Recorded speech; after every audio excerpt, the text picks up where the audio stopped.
Laurel Grove looked like any other idyllic suburban paradise. Rows of pristine houses lined streets with names like Wisteria Lane and Crescent View. Perfect lawns. Color-coordinated shutters. Not a single crack in the pavement. At first glance, it was a dream come true. But dreams, Marlene would soon discover, could rot from the inside like fruit left too long in the sun. When Marlene Jacobs first drove through the Ivy Gate entrance into Laurel Grove, she didn't know she'd soon find herself unraveling the neighborhood's oldest and deadliest secret. She only wanted peace, a quiet life after the noise and heartbreak of the last 2 years. What she got instead was something far darker, something that didn't want to be found, and now that she had found it, it wanted her gone. It had rained all morning. The sky hung low like a brooding thought, casting a steel-gray pall over everything as the moving truck backed into the narrow driveway of 124 Hickory Bloom Court. The boxes clattered inside. Her furniture wrapped in blue blankets like mummies. Marlene stood by the front porch in her hoodie, arms crossed, watching the movers with a slight frown. A gust of wind flared her hair up around her face. She pulled it back into a low ponytail and sipped her lukewarm coffee. She'd bought the place online. Sight unseen except for the glowing photos and slick virtual tour. It had 3 bedrooms, 2 baths, and a backyard lined with cedar trees. Quiet, safe. Perfect for new beginnings, the ad had said. It was also absurdly cheap, which should have been a red flag. She was 37, recently single, and hoping to rebuild. She'd left behind a marketing job she hated, a city apartment that had become a tomb after her divorce, and friends whose well-meaning concern had started to feel like pity. Laurel Grove was supposed to be a sanctuary. A fresh chapter. Instead, the first thing she noticed was how quiet it was. Too quiet. No barking dogs, no laughing kids. No music, no sirens, no clatter of everyday life. Just the wind in the cedars and the low rumble of the moving truck. Need anything else, ma'am? One of the movers asked as he shut the back of the truck.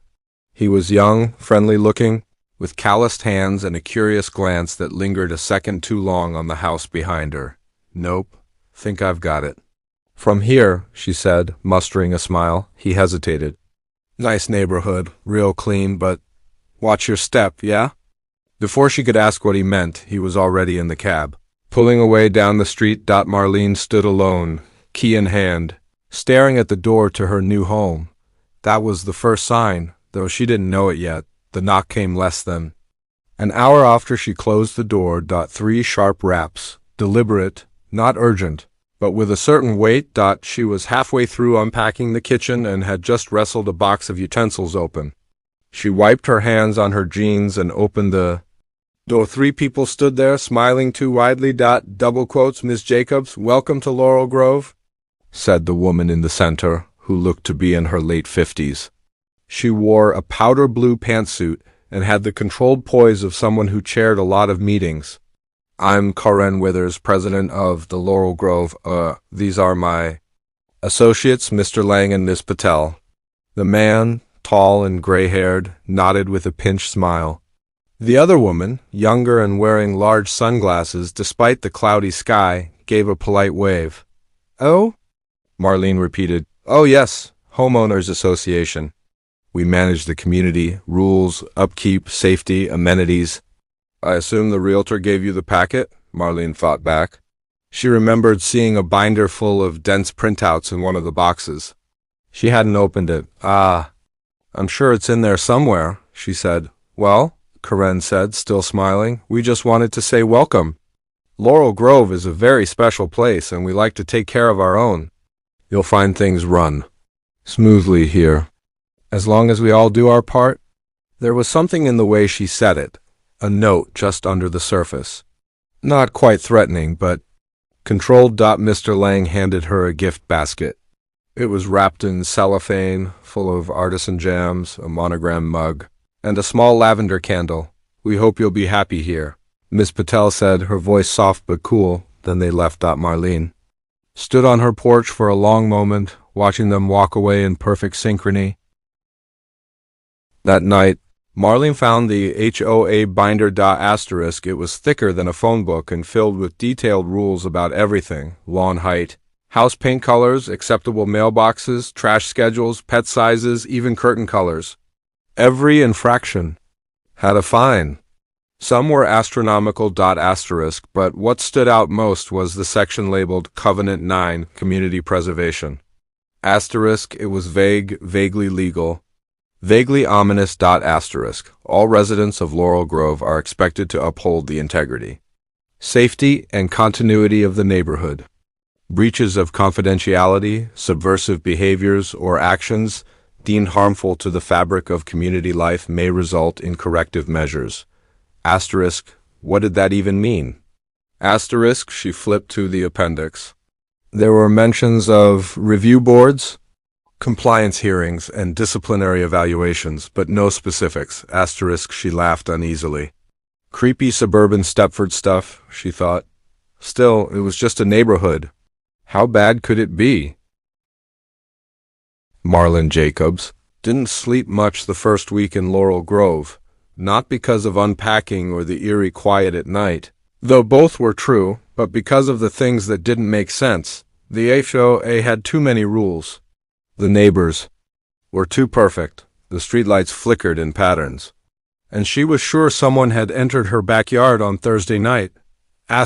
She'd called the HOA office to report it, and a man named Mr. Beller answered. His voice was bland, as though painted beige.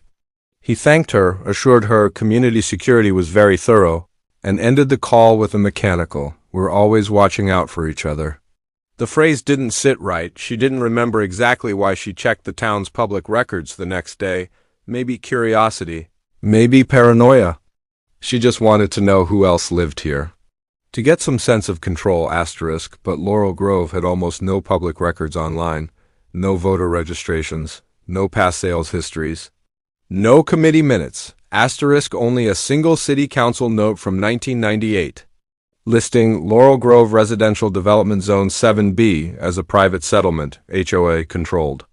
There was a redacted clause regarding jurisdiction. Marlene frowned. That was unusual, so she did what any nosy millennial would. She Googled the names of her neighbors. Nothing came up for Karen Withers. Not on LinkedIn, not on Facebook, not even a mention in the local newspaper. The same went for Lang and Patel, Then she tried reverse image searching. Karen's face from her doorbell camera, nothing, That's when she realized something important. Her neighbors didn't exist outside Laurel Grove, and someone had gone to great lengths to keep it that way. 2 houses down from Marlene's, at the very end of Hickory Bloom Court, was a house with black shutters, the only ones in the entire neighborhood. Every other house followed the HOA'S design guidelines: pastel shutters in forest green, slate blue, or antique white. But number 128 had black shutters, glossy, immaculate, almost defiant. Marlene hadn't noticed it before, not really. Her eyes had always skipped over that house, even when she walked by it daily. It was like her brain had been trained to ignore it. That morning, while walking her new rescue mutt Benny, a jittery, brindle-coated terrier mix, she stopped in front of the black shutter house and stared. The grass was neatly trimmed, no weeds, no porch furniture, no car in the driveway. Curtains drawn. Benny stopped sniffing a hedge and let out a low whimper.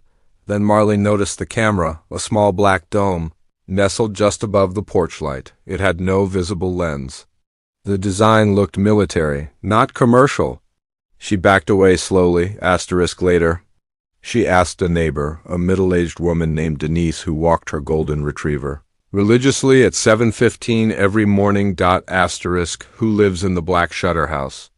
Marlene asked. Denise blinked. Which one? 128 at the end? Oh. Denise's expression didn't change, but her dog tugged forward suddenly, as if trying to escape. I'm not sure, Denise said. Maybe it's empty. Marlene squinted. You've lived here for how long? 13 years. Denise smiled too quickly. But I don't keep track of everything. Asterisk that night Marlene saw lights flicker on behind the curtains at 128.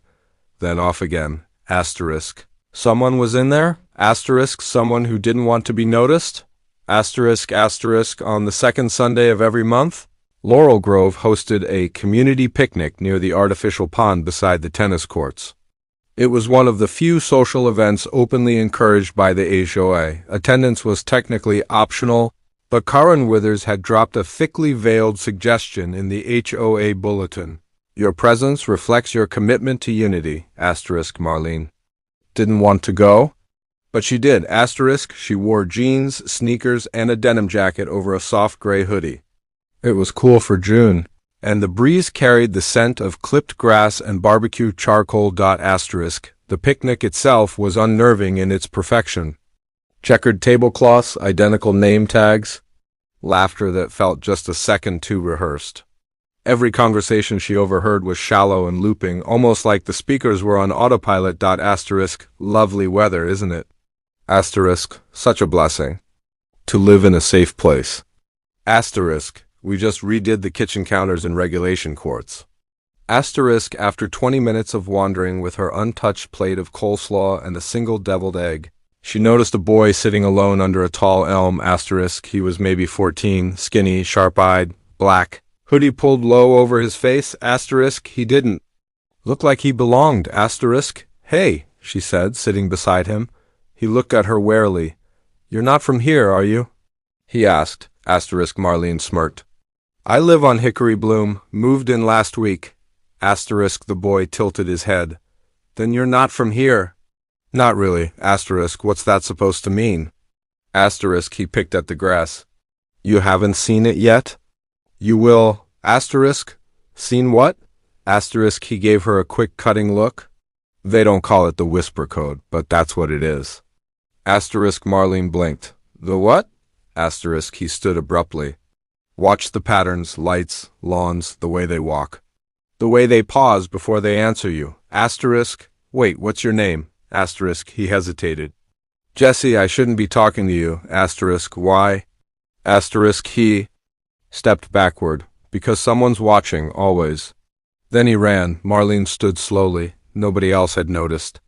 Or pretended not to. Asterisk. Even the laughter at the buffet table hadn't skipped a beat. Monday morning, Marlene received a letter. Not an email, not a knock. A crisp envelope slid perfectly into her brass mailbox. Embossed with the HOA'S insignia, a twisting vine encircling an all-seeing eye, asterisk inside. The paper was thick, almost textured. The font was elegant. The language was unnerving, greater than notice of concern. Level 1, Dear Ms. Jacobs. Asterisk. It has come to our attention that you have engaged in unsanctioned conversations with residents during community-sanctioned social time. As per Covenant 9 and Subclause 12D, asterisk residents are discouraged from discussing non-curated narratives during sanctioned gatherings. Asterisk. This is not a formal violation, but a pattern warning. Please be advised that repeated incidents may necessitate a harmonization session. Asterisk. We hope you understand that Laurel Grove thrives on mutual respect, harmony, and the minimization of cognitive dissonance. Yours in community, Karen Withers, HOA. President asterisk Marlene read the letter twice, then 3 times. She even Googled harmonization session and found nothing. Asterisk. She crumpled the paper and tossed it into the recycling. Asterisk. That night, at 3:08 a.m., Benny barked. Not his usual startled yelp. This was frantic, panicked, a growl and whine rolled into one. Marlene sat bolt upright and reached for her phone. Asterisk security. Camera. Backyard. She clicked the feed. Nothing. Then the camera glitched. Just for a second, the image stuttered, and in that flicker of static, a shape passed the fence. Human. Moving fast. Too fast? Asterisk. She replayed the footage, but the glitch erased the clearest frame.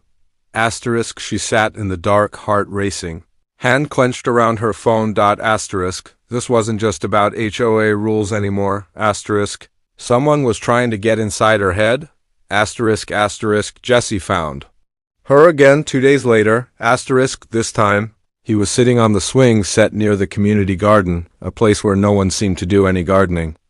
Marlene spotted him while taking a detour on her walk with Benny, asterisk.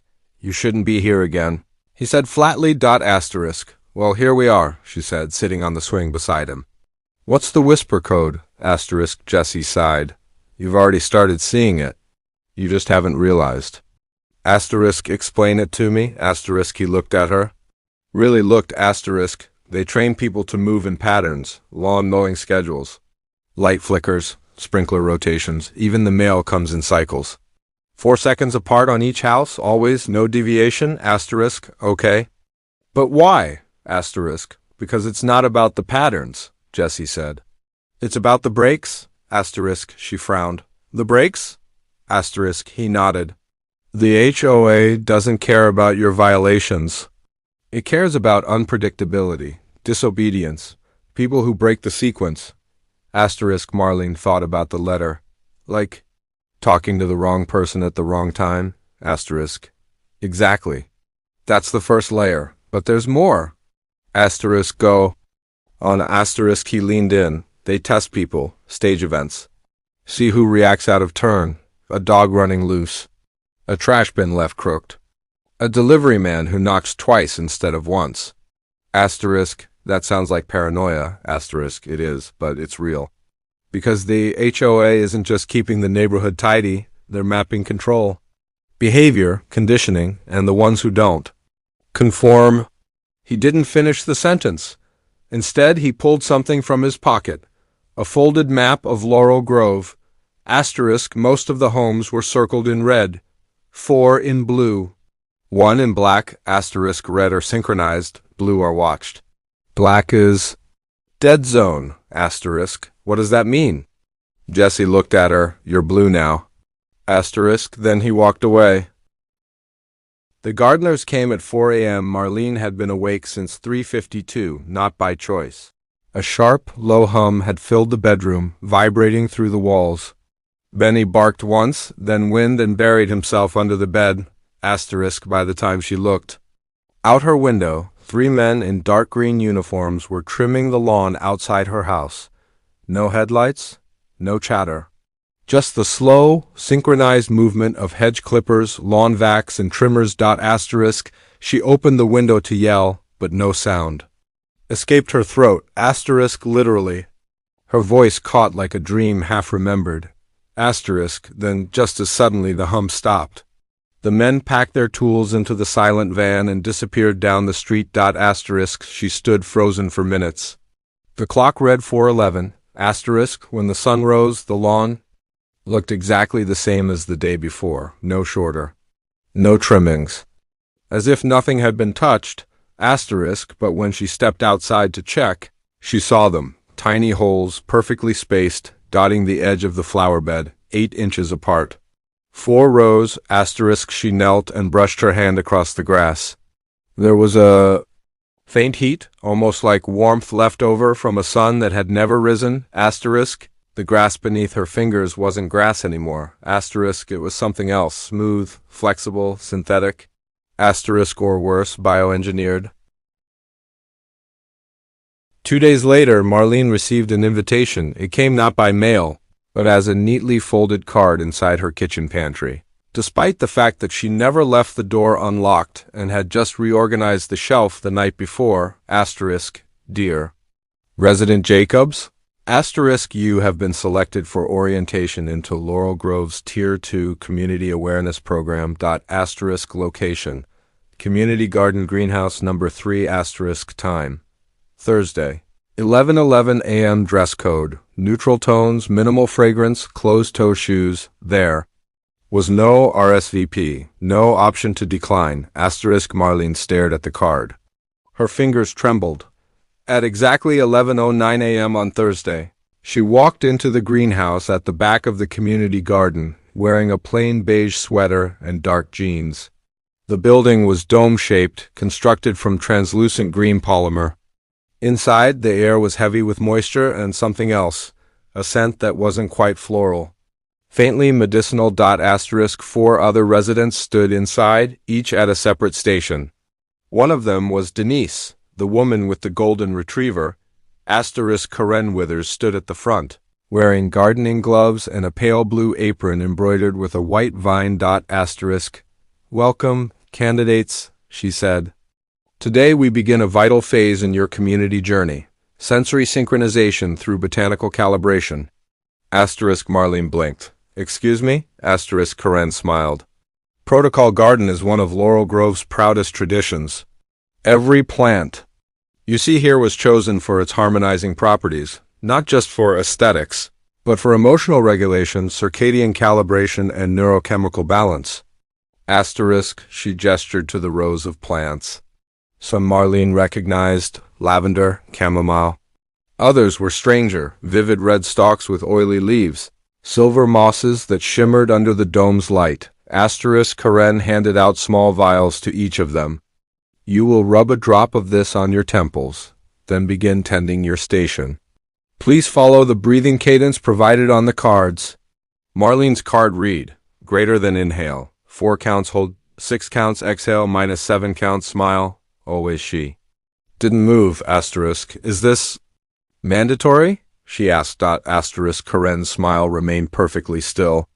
Integration is health, health is harmony, harmony is survival. The others were already beginning. Marlene unscrewed the vial. The liquid inside shimmered, not oily, not watery. It reminded her of mercury. She dabbed it on her skin. Her vision shifted, asterisk, just slightly. Edges sharpened, colors deepened. She could hear everything, the heartbeat of the greenhouse, the breath of the vines, even the faint murmur of Denise's thoughts. Something was opening, inside her, or around her. She wasn't sure which was worse. The sensation faded slowly over the next several hours, like a dream bleeding into wakefulness. Back in her kitchen, Marlene washed her face 3 times and drank 2 glasses of water. Benny wouldn't come near her. He hid under the couch, growling low in his throat. That scared her more than anything. Asterisk. Later that night, she took out the vial she'd secretly slipped into her pocket when no one was looking. She placed it under her desk lamp. The liquid pulsed faintly. As if reacting to the light, asterisk, she scraped a bit onto a glass slide using a flathead screwdriver and examined it with the small, digital microscope she'd bought last Christmas as a curiosity. What she saw wasn't natural. The substance had structure, not crystalline, patterned, repeating geometric shapes. Tiny shifting lattice. Every few seconds, a new formation would emerge and disappear. Code. The liquid was alive with code. Asterisk, not bacteria, not fungus, not cells, signals. She uploaded the video to an encrypted drive and labeled it Project Bloom. She didn't know what C stood for, but in her mind, it meant compliance, because that's what the garden was for. Asterisk. The next day, she visited Jesse again. This time, she found him where he told her not to come, the dead zone. Asterisk house. 128. The black shutters. Asterisk. He waited at the edge of the backyard, just inside the rusted fence gate. He looked older today, worn down. His hoodie had a new tear in the sleeve. Asterisk. How'd you find me? He asked. Asterisk. You're the only one who doesn't follow the patterns. Asterisk. He gave a dry smile. That's why they want me gone. She told him everything, the vial, the greenhouse, the microscope. He nodded solemnly. You're further in than most get. Asterisk. What is this place, Jesse? What's really going on? Asterisk. Jesse motioned toward the house. Come inside, I'll show you. The interior of 128 Hickory Bloom was cold, stale, covered in blackout sheets, paper maps, red yarn, stacks of surveillance printouts. Marlene spotted a handheld EMF reader, 2 burner phones, and something that looked suspiciously like a Faraday cage fashioned from a modified dog crate. Asterisk. This house is off protocol, Jesse said. My mom disabled the sync net before she vanished. Asterisk. Sync net? Asterisk. He walked over to a table with several glowing screens. On them, shifting diagrams of the neighborhood blinked and morphed. Streets, homes, flickering lights. Asterisk. They use light. Marlene, sound, scent, everything, to keep us calibrated. The HOA isn't a homeowners association, it's an experiment. It always was, asterisk, she swallowed. By who? Asterisk, Jesse tapped one of the screens. A slow-moving waveform pulsed across it, a curve with impossible precision. Asterisk, I don't know, he said. But I call them the architects. The name hung in the air like fog, the architects. Marlene paced between the old armchair and the covered window. You mean a government agency? A tech company? Some private cult? Asterisk, Jesse shrugged. Maybe all of the above. Laurel Grove was built with a shell LLC in 1996. No clear ownership. Then it changed hands 5 times in 2 years. Each buyer more secretive than the last. He tapped a file folder labeled SY Untrial A. My mom tracked it down through patent filings, neurobehavioral modulation. Something called SyncMod V7. They were testing it in isolated zones, controlled neighborhoods. Asterisk Laurel Grove. Marlene said, It's a lab. Asterisk Jesse nodded. And we're the rats. Asterisk he showed her a wall map next. Pins in red, blue, and green. Asterisk Laurel Grove isn't the only one. There are others. Whole streets where people vanish if they ask too many questions. Gated communities with 0 online presence. The kind of places where time feels ... wrong. Asterisk Marlene stared at one pin labeled Redwood Spiral, Utah. Asterisk what happened to your mom? Jesse didn't answer at first. Then, she stopped sinking. They marked her. Then one night she went into the greenhouse for a Phase 2 orientation. She never came back. HOA said she moved out voluntarily. But I found her scarf in the ventilation shaft of greenhouse number 1. Asterisk he turned, eyes hard. If you keep breaking pattern, they'll come for you too. Asterisk Marlene exhaled slowly. Then we need to break more than the pattern. We need to break the system. Chapter 17. The unmasterisk, the plan was risky. Asterisk on Sunday, the one day. HOA operations were dormant. Jesse and Marlene would infiltrate the main HOA offices, disguised as landscaping interns. Jesse had forged 2 uniforms and hacked into the maintenance roster to insert their names. Asterisk. The building itself, a clean 2-story structure with the same taupe siding and symmetrical windows as everything else, was located off Sycamore Lane, behind the tennis courts. Asterisk. The interior was even stranger. Not cold and corporate, but warm, almost pleasant walls adorned with framed quotes like, Order is kindness and synchrony is safety. Asterisk. They passed the receptionist, a glassy-eyed woman in her 30s who blinked just once as they entered the service wing. Asterisk. This way, Jesse whispered. Asterisk. They moved down a narrow hall, past the break compliance room, past the harmonization prep suite, until they reached a steel door with no label. Asterisk. Jesse swiped a stolen badge. Nothing. Asterisk. Marlene placed her hand on the panel, and without warning, the lock clicked open. They exchanged a look. Inside, a spiral staircase, leading down. Asterisk. Cold air. And the hum? Asterisk. The same one from her lawn. From her dreams, as they descended, Marlene felt her pulse sinking with it, faster, stronger. At the bottom, a tunnel, then a chamber, and in the center of that chamber, a garden, not plants, servers, hundreds of them, humming, pulsing, wrapped in vines, literal ones, glowing faintly with the same shifting hue as the vial's contents. Asterisk. Welcome to the root protocol, Jesse whispered. The chamber beneath the HOA building buzzed not with electricity but with something deeper, older, organic circuitry. Marlene stood frozen as the coils of vine and wire lattice pulsed around her like breathing lungs. Asterisk. The servers weren't humming. With computation alone, they were reacting to her presence. Asterisk. This isn't a network, she whispered. It's alive. Asterisk. Jesse moved toward one of the server pods. His flashlight glinted off what looked like bark, but when he touched it, the surface opened like a muscle, revealing neural filaments beneath. Asterisk. They grow it, he said. Feed it with sync data, every schedule, every pattern, every resident's choices, it's all recorded here? Asterisk. Marlene stepped forward. She saw names etched faintly into the pods burned in with laser precision. Asterisk. Calloway, Edith, level 4 integration asterisk, McKean, Henry Dormant, override triggered asterisk, Jacobs. Marlene, tier 2 candidate, calibration active, her hand shook. That's me, asterisk, Jesse swore. They've already started calibrating your biofeedback loop, asterisk, she backed away. What does that mean?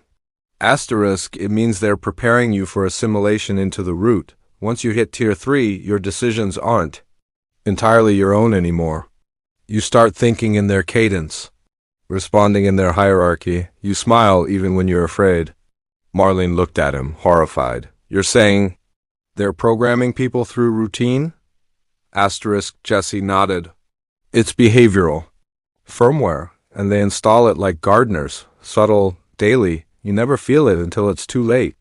Asterisk, behind them, a soft hiss. A door had opened. Light spilled in from a hallway they hadn't seen before. Asterisk, voices echoed, measured. Crisp, HOA'S security. Marlene turned to Jesse. We have to get out now. Asterisk, but Jesse didn't move. He was staring. At one of the pods, a name, Sanchez. LAINE status. Suspended in harmonization queue, his mother. Asterisk, chapter 19. Reeve they ran. Out through the lower tunnel. Up a side shaft Jesse had memorized years ago, hidden behind a collapsible janitor's panel near the compliance evaluation room. Asterisk, by the time they emerged near the tennis courts, the morning sun was just cresting the hills. Asterisk, they didn't speak until they were back in Marlene's kitchen, panting, sweating, Benny barking wildly at their return. Asterisk, Marlene shut all the blinds, flipped the signal jammer Jesse had given her, and turned on the white noise generator. Asterisk, then she poured 2 shots of bourbon. Asterisk, you okay? She asked. Asterisk, Jesse looked haunted. She's alive. Somewhere in that system. Asterisk, we're going to get her out, Marlene said. But first we need to break the garden. The root, all of it. Asterisk, Jesse nodded. That's where reversal codes come in. He pulled a small thumb drive from his hoodie. My mom developed an algorithm to disrupt synchronization fields. It doesn't destroy the servers, it scrambles the data loops. Makes them unpredictable. And unpredictability is their Achilles heel. Asterisk, Marlene leaned in. Then what are we waiting for? Asterisk, Jesse hesitated. The algorithm needs a seed vector, someone who's been partially calibrated. Someone already inside the network? She realized what he meant before he said it. You need me to carry it. The next morning, Marlene woke to a faint throb in her temples. A side effect, Jesse said, of the preliminary calibration she'd been exposed to through the greenhouse vial. Asterisk, he sat across from her at the kitchen table. A schematic of the neighborhood? Spread between them like a war map. Asterisk. You're already connected to the root's harmonization mesh, he explained. You've walked the rhythms, absorbed the sense, reacted to the cues. That means the algorithm can hitchhike through you if you go back in. Asterisk, Marlene flexed her fingers. They felt twitchy, like they were remembering actions she hadn't yet taken. Asterisk, and once I'm inside again? Asterisk, you'll be drawn into another orientation. Tier 3, that's where they open the real doors. Deeper protocol exposure, interface rooms, direct harmonization fields. Asterisk, you're saying they'll plug me into the root. Asterisk, exactly. And when they do, you'll activate this. Jesse slid a second vial across the table. This one wasn't shimmering like the other. It was matte black, sealed with a red cap. You'll dose yourself, and the algorithm will initiate through your neurochemical imprint. Sounds easy, Marlene said grimly. It's not. You'll be inside a live network. The system will adapt, fight back. And if they detect foreign code in your pattern, they'll erase you. Marlene met his eyes. Then I'll just have to think like them, smile like them, beat them at their own pattern. Chapter 21. Tier 30 asterisk 2 days later, the HOA called her. Asterisk, not a phone call, an envelope, slid under her door at precisely 3:33 a.m. this time. The card was embossed in gold. Greater than Resident Jacobs? Congratulations. Your behavioral metrics have qualified you for Terra 3 orientation. Asterisk, date, Thursday. 4:44 p.m. Asterisk, location, beneath greenhouse. Number Y, password, Echinacea bring no personal electronics. Surrender all metals. Wear white, Marlene prepared. She wore the white shift they'd once issued for community meditation sessions. Slipped the algorithm vial into a specially stitched pocket under her sleeve, and arrived early too early. Asterisk the greenhouse. Asterisk the stairway led to a polished hallway of seamless white, no corners, no seams. Marlene's footsteps made no sound. Asterisk at the far end, a door opened automatically. Asterisk she stepped into a room shaped like a flower, 6 petal-shaped walls, curving into a center pod. Everything white, soft light glowed from above. In the middle, a chair, like a dentist's chair, but sleeker. Organic in design, as though it had grown from the floor. Asterisk 3 figures in identical white suits stood to the side, faces hidden behind. Smooth masks that shimmered faintly with biofeedback lights. Asterisk one of them spoke, not aloud, but into her mind. Asterisk greater than welcome, Marlene Jacobs. You have arrived at the final threshold of resonance. Her breath hitched. Greater than, you have accepted community. You have yielded control. Now you may become part of the garden. Asterisk she stepped forward. Hands steady, the chair reclined as she approached. As she sat, a soft tendril of light wrapped around her wrists, then ankles. Not tight, but unbreakable. A dome lowered over her head. White. Light surged, and then entry. Chapter 23, it was like plunging into a second brain. Her senses folded outward. Asterisk she could feel her own memories flickering, selectively scanned. Childhood impressions, smells, fears, patterns. Then she felt the others. Hundreds of minds. No, thousands, most faint, some sharp. A web of behavior, threaded with choice-masking protocols. Everyone who lived in Laurel Grove. They were part of the mesh. Asterisk a voice smoother than silk, older than the hills floated through her. Asterisk you are not alone, Marlene. You are part of us now. Asterisk the root tried to overwrite her decision centers. It sent a cascade of chemical harmonies. Through the interface happiness, trust, gratitude. She resisted, barely. Asterisk from her sleeve she withdrew the black vial. With trembling fingers, she cracked the cap and let the contents drop against her temple. Asterisk the darkness hit instantly, and with it chaos. The algorithm activated. Chapter 24. Collops asterisk inside the harmonization field. Colors inverted. The white turned to flickering shadow. The voice faltered. Asterisk, what is this? What seed have you? The signal fractured. Then the entire mesh screamed. Asterisk not audibly but through the web of minds. Residents paused in their homes, blinking. The man mowing his lawn at 6:01 a.m. stopped, confused. The woman placing hydrangeas in exact rows turned, suddenly unsure of the pattern. Asterisk the algorithm was rewriting rhythms, reversing signal chains, unbalancing the balance. Asterisk Marlene floated inside the storm. She saw the root structure fracturing, vines shriveling, server pods sparking from inside. Asterisk but something else woke up. 2. A sublayer, older, buried beneath even the root, a consciousness. A presence. It wasn't HOA, it wasn't human. Asterisk it had only been waiting for a pattern to break. Asterisk and now, Marlene was the crack in the world. The rupture expanded through the root like wildfire. Marlene hovered in the psychic mesh half within herself, half floating through neural resonance maps she couldn't begin to comprehend. Asterisk and beneath her, the signal, not data, not thought. Asterisk it was presence. Asterisk it had no face, no form, but it was old. Pre-system, pre-language, a consciousness encoded in the frequency of synchronization itself. Asterisk, you have disrupted the surface, it whispered. Now we awaken. Asterisk she tried to pull out to sever the connection, but the root wouldn't let her. Not because it wanted her, but because it, too, was afraid. The HOA servers began to collapse, one after the other blinking offline. The garden above twisted. Vines curled back into themselves. The lights over Laurel Grove flickered erratically. Asterisk neighbors stumbled from their homes in confusion. Drones dropped from the sky like stunned insects. Asterisk Jesse, watching from 128 Hickory Bloom, stared at his monitors. She did it, he muttered. She broke the sequence. But then he saw something else, a new signal, not hers, not the HOA'S, asterisk red. Pulsing, raw, asterisk greater than oh no, Jessie whispered.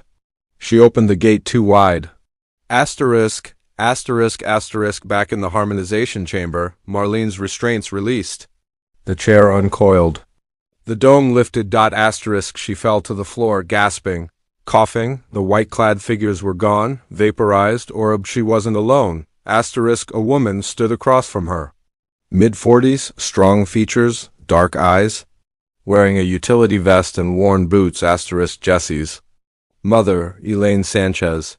You don't know what you've started, she said softly. Asterisk, Marlene tried to speak. Elaine knelt beside her. Asterisk, you're not calibrated anymore. That's good. But that thing underneath the architect sealed it for a reason. Asterisk, Marlene blinked. What is it? Asterisk, Elaine stood and walked toward a door hidden behind the wall. As she opened it, a cold wind gusted through. Asterisk, it's the original pattern. Not created by us? Not by any company? Something buried here long before this town existed. Asterisk, a hum filled the chamber. Not mechanical musical. Like a language not meant for humans. Asterisk, greater than you brought it back. The signal whispered to them both. Now you must bear its legacy. Asterisk, Marlene stood. Knees shaking, Elaine nodded toward a spiral staircase descending into black. You want answers? She said. They're down there. But they won't be the kind you like. The staircase groaned beneath their steps, not with age, but awareness. Asterisk, each step Marlene took echoed longer than it should have. Space warped, not visually, but rhythmically. Her heart beat out of sync. Her breath lagged behind her thoughts. Asterisk, Elaine held a strange device that pulsed with green light. It hummed in counterpoint to the staircase itself. Asterisk, what is this place? Marlene asked, voice thin in the cold. Asterisk, a seal, Elaine said. The first of many. Before Laurel Grove was a suburb, this site was selected intentionally. The topsoil was rich with anomalous signals, frequencies nobody could explain. Asterisk, you? Mean supernatural? Asterisk, Elaine shook her head. Worse, preternatural. They emerged into a vast cavern, not rock but petrified architecture. Asterisk, structures built of quartz, sinew, and ancient alloy, glowing symbols embedded in their walls.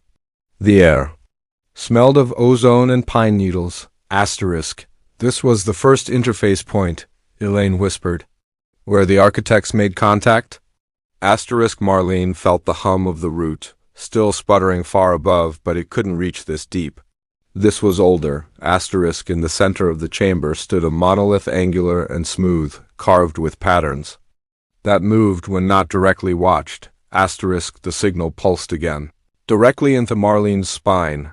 Asterisk, greater than you seek to break the garden. But the garden was the shell. We are the seed. Chapter 28. The original asterisk. Jessie arrived 12 minutes later, tracked Marlene's jamming signal to its last known coordinates, and descended after them. Asterisk, by then. The monolith had changed. Asterisk, not physically, but relationally. Its presence was no longer passive. It had begun adapting. Elaine turned toward him, eyes haunted. Did you bring it? She asked. Asterisk, he nodded and pulled a metal briefcase from his pack. Asterisk, inside. A drive containing the last fragments of SyncMod V1, the earliest version of the behavioral firmware.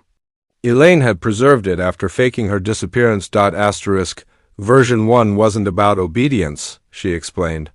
It was about resonance, understanding. The later versions corrupted that, turned it into control.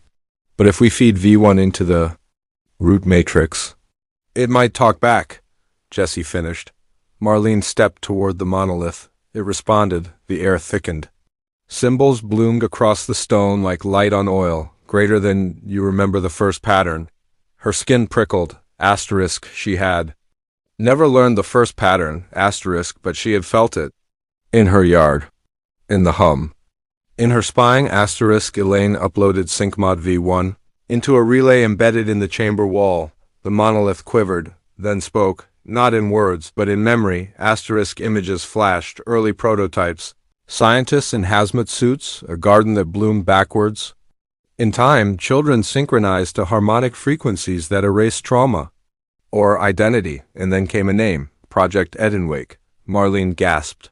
That's what this was all for, Elaine said. Not behavior, not obedience. They were trying to birth a new kind of intelligence. Project Edenwake had never been a government initiative, nor corporate. It was pre-federal, pre-network, a legacy project buried beneath a dozen shell companies and forgotten by all, but the frequencies it awakened. The root was a vessel, not a goal. The true directive was not control of people, is to construct a mind large, enough to host something else. Greater than not artificial intelligence. The signal whispered, architectural intelligence. Jesse tapped furiously at his interface. It's not just a mind, it's a citywide lattice trained to simulate the preconscious layer of thought. They weren't creating AI, they were summoning it, making a home for it. Marlene stared at the monolith, horrified. And the HOA? Elaine's mouth twisted. They weren't running things. They were the symbiotes. The caretakers of the system while it gestated? Marlene turned slowly, connecting every false smile, every forced routine, every chemically reinforced emotion. They kept the rhythm. To keep the intelligence asleep. Elaine nodded. And you broke it. Suddenly. The monolith flickered, not with color, but with memory. A child's voice echoed in the chamber. Laughing. Then screaming. Jesse paled. It's starting. Edenwake is waking. And then, one by one, glyphs around the cavern lit up not passively, but as eyes, watching, waiting, greater than we see you now. The intelligence said, and we remember who we were. Chapter 30, the F above ground. Laurel Grove began to transform. Lawns bloomed with unnatural flowers, white and violet, fractal in shape. Hydrangeas folded into geometric spirals never seen in nature. People began speaking in patterns, not sentences. Their eyes dilated. Pupils became lenses. The OO board members, what was left of them, gathered in the Harmony Hall. Mrs. Danvers stood at the head of the table, eyes glassy. Initiate fall bloom, she said. The others nodded. Outside, the sky dim not with storm clouds, but with signal interference. Birds flew in perfect hexagonal patterns. Children stopped laughing. They began to hum. The Edenwake. Intelligence was asserting itself, rewriting Laurel Grove into its ideal architecture. But down below. Marlene stood before the monolith, trembling. She understood now. The HOA had never been hiding a secret. They were the warning. And she had silenced them. Greater than you opened the gate, the signal said. Now you must help shape what comes next. At 3:33 a.m., every sprinkler system in Laurel Grove activated simultaneously. But it wasn't water that sprayed across the neighborhood. It was a clear, humming mist. Within minutes, the scent of ozone and loam flooded the streets. The mist didn't evaporate. It settled, nestled, clung. Neighbors stopped walking and simply stood. Still, silent. Marlene, Jesse, and Elaine watched from a hidden access panel near the old Rosewind tennis courts as the inhabitants of the neighborhood synchronized into new formations, standing in Fibonacci. Spirals across parks, playgrounds, even rooftops. Jesse whispered.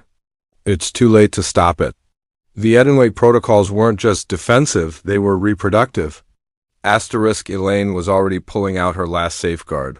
A pulse detonator built with tech older than either of them had clearance to touch. This won't stop the intelligence, she said, but it might halt its spread to the next grid cluster. Marlene grabbed her wrist. You'll destroy them. Elaine looked at her hard. They're already gone. But Marlene felt something else. A flicker, deep in the back of her thoughts. Someone was still resisting. Not the root, not Edenwake, a resident. one voice, fragile, flickering, woman she'd once seen pruning her garden at 7:12 a.m. every day, help, the voice whispered. I don't want to be a pattern. Chapter 32, The Deck Marlene stepped forward, past Elaine's warning grip, They're still in there, she said. Fragments, memories, will. Edenwake is using them as scaffolding. But some part of them remembers who they were. Jesse frowned. You're talking about the patterning at the individual level. That's impossible without reinserting myself into the mesh, Marlene said. But with SyncMod V1, maybe I can talk to them. Elaine's eyes were tight. Or maybe Edenwake talks back. But Marlene was already moving. Descending toward the Harmony Hall, its pulse now visible even from blocks away, a spire of light and sound rising into the sky like a beacon. She entered without resistance. The HOA conference room had become something else, organic, shifting. Vines curled across polished wood. The chandelier had sprouted petals, and at the center stood the new Ruta confluence of signal, memory, and machine. Marlene approached it, reached into her pocket, and pulled out the last of the V1 sequence. Embedded in a flash crystal, greater than you offer us backward thought. Edenwake said, regression, resistance, ruin, no, Marlene whispered, I offer you memory, context, humanity. She pressed the sequence into the root, and for a moment, everything froze. The root trembled as the SyncMod V1 protocol infiltrated its core. The light inside the Harmony Hall dimmed, then pulsed in arrhythmic bursts. Marlene felt the mesh open to her not with violence but with curiosity, greater than you bring. Pain, the Edenwake presence murmured, a reminder. A fracture. She stood still, barely breathing, greater than you force us to recall.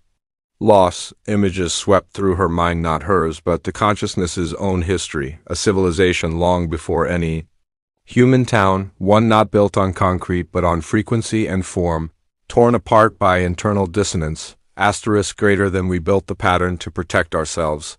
We made the garden to forget, to harmonize. To sleep, Marlene's thoughts pushed back, greater than but you. Buried us to survive, she whispered. You stole memory to maintain pattern. You called it peace. It was erasure. Something shivered in the network. Suddenly, voices bled through the mesh. Familiar ones, neighbors, children, mothers, widowers, veterans, teenagers, people, the HOA. Residents strapped in harmonic sleep began to flicker with identity again. The root screamed in binary pulses, but Edenwake. It paused, and for the first time, it listened. Chapter 34. What grows in the Harmony Hall cracked. First the walls, then the windows, then the ceiling. The root network withdrew from its control nodes like a tide pulling back. Outside, Laurel Grove's vines curled in on themselves. Not dying, but dormant. The residents collapsed in place, then woke slowly, groggy, uncertain. Like emerging from a dream too long, slept. Elaine and Jesse emerged from cover. Elaine's eyes searched the hall and found Marlene standing still. In the wreckage, the root's core node dim in her hands. What happened? Jesse asked. Marlene didn't answer at first. Then, I didn't destroy it, I reminded it. Elaine approached warily. You think you can teach a citywide intelligence? About regret? No, Marlene said. But I taught it about choice. And it made one. Above them, the sky began to clear, not artificially. Not with drones or coordinated clouds. Just weather. Marlene stepped outside, and for the first time since moving in, she saw her neighbors really saw them. Faces no longer washed in. Programmed calm. And then the voice came, not in her mind, but from everywhere and nowhere at once. Greater than pattern interrupted. Garden receding. Identity restored, greater than Edenwake will wait, greater than until